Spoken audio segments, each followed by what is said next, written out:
Hi, my name is Dave. You're listening to the last podcast, where the first shall be last and the last shall be first. If this is your first time listening, welcome. And if you're returning, welcome back. I really appreciate you listening, and I hope you continue to find tips, ideas, and value from listening to this podcast. Today, I'm actually continuing a series on beginning of lasting change. And last week, we talked about part of the foundation. Whose am I and who am I? And during that stage, we also talked about why it's so critical. So I want to give you a quick synopsis of why I believe a real transformation does not begin with changing our habits. It doesn't begin with setting our goals. And I don't think it begins with fixing what looks broken on the outside. I believe that real transformation begins at the root, at the crux, at the center of who we are. If you don't know who you are, what you truly value, than what you deeply need, or even what type of patterns that silently shape your life, even with your best efforts, I believe that everything will fall apart under pressure. And I'm only talking from experience. All you people who got it together and never break under pressure, hey, I'm really happy for you. But believe me, when my life broke, it was under pressure, and I had to really start evaluating myself and my life.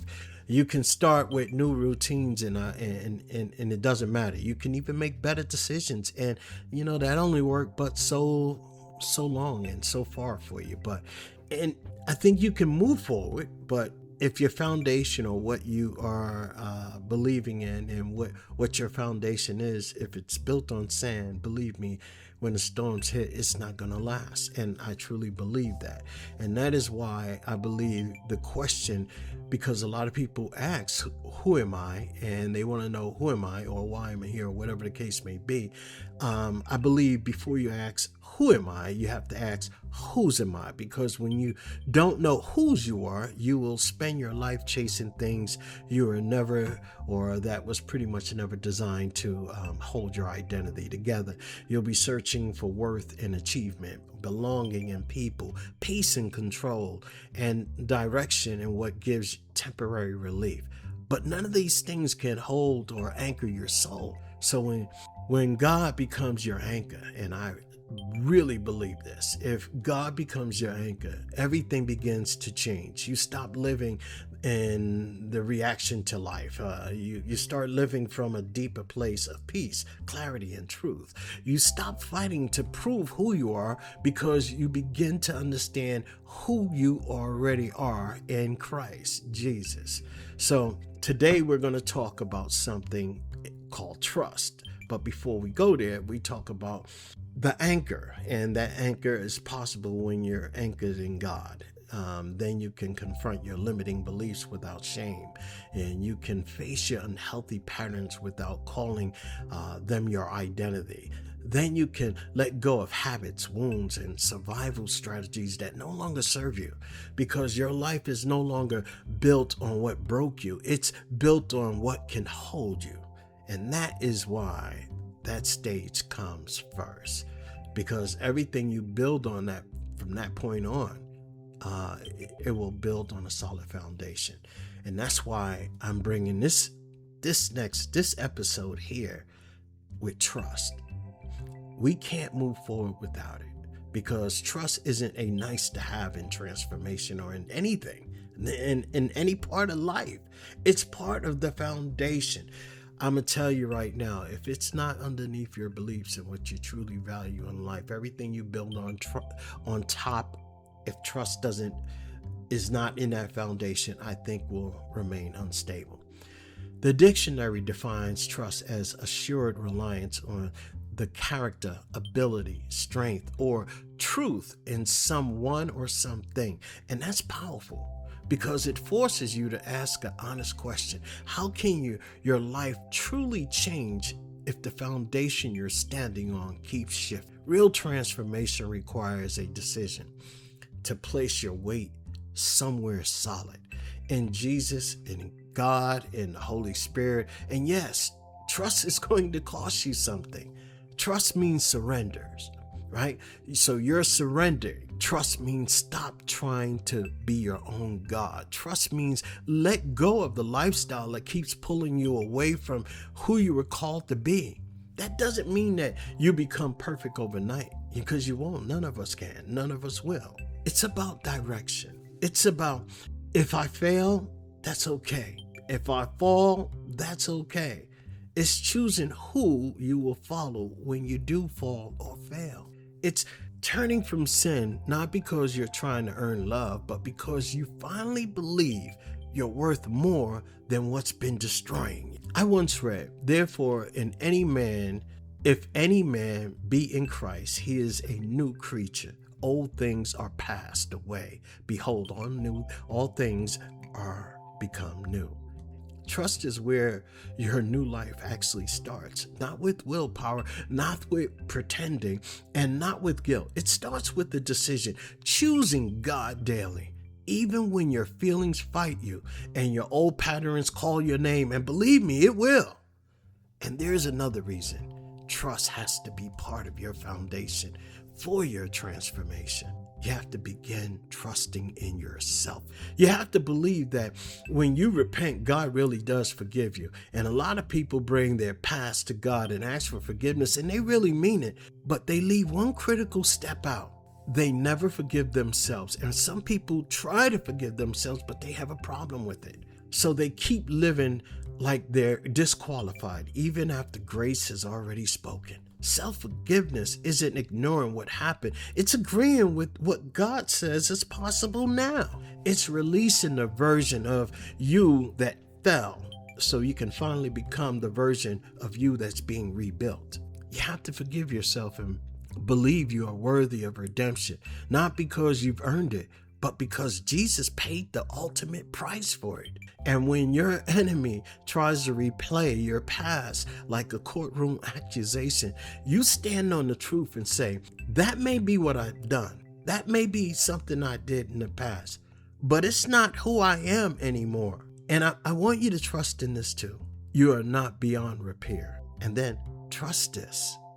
God's grace is sufficient for you to recover you. And as you choose God daily, you'll slowly learn how to choose yourself unapologetically, unforgiving, and you would start forgiving yourself and freeing yourself. So why is trust important? Because it's critical. One of my favorite scriptures can be found in Proverbs 3:5. Trust in the Lord with all thy heart and lean not unto thy own understanding. Trust is not a small thing. I believe trust is like the inner foundation that makes real change possible. And that's why I put it in this section here. Because when that foundation cracks, everything else begins to shake. Everything else becomes unstable. You know this because you've probably already felt it. You've probably already experienced it. You probably already lived it. I lived through the seasons in my own life.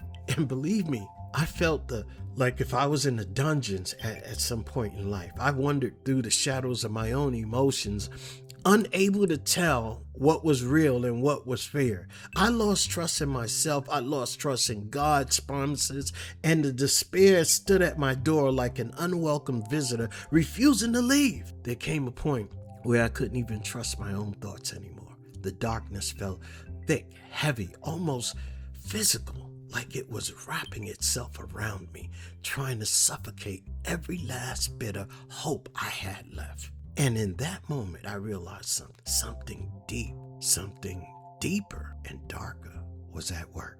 Something trying to convince me that my story was over. Part of me wanted to give up. Another part of me wanted to live, but not like that. Not in that pain, not in that confusion, and not in that version of myself. I wrote a poem that really talks about it. And I was drowning in the grief and searching for air. I've known loss in ways that shake the soul. My confidence crumbled. My ability to think clearly felt stolen by exhaustion, grief. I truly believe at that point in time, it was too late for me. Nothing can be done. That my best days were behind me. And that I had nothing left to offer, nothing left to live for. But boy, was I wrong. So wrong. Because even in darkest places, something in me refused to give up. Something in me refused to die. Something in me whispered that there was more. Something in me, even when I couldn't trust myself, refused to let the story end there. And that's why I speak about trust with such conviction. Not because it's a concept, but because it's a lifeline. Because I know what it feels like to lose it. And you probably do too. And what it feels like to rebuild it from the ground up. Breaking trust has consequences that reach far beyond the moment of betrayal. When trust is broken, safety is broken with it. And once you feel, I guess, whatever you felt about that felt secure for you probably feels uncertain, maybe distant, even fragile. A person may forgive, but trust often returns so slowly, piece by piece, through consistent truth, humility, and changed behavior and thinking. That's right. The same is true within yourself if you think about it. There are so many people who are walking around life today and they don't trust their own selves.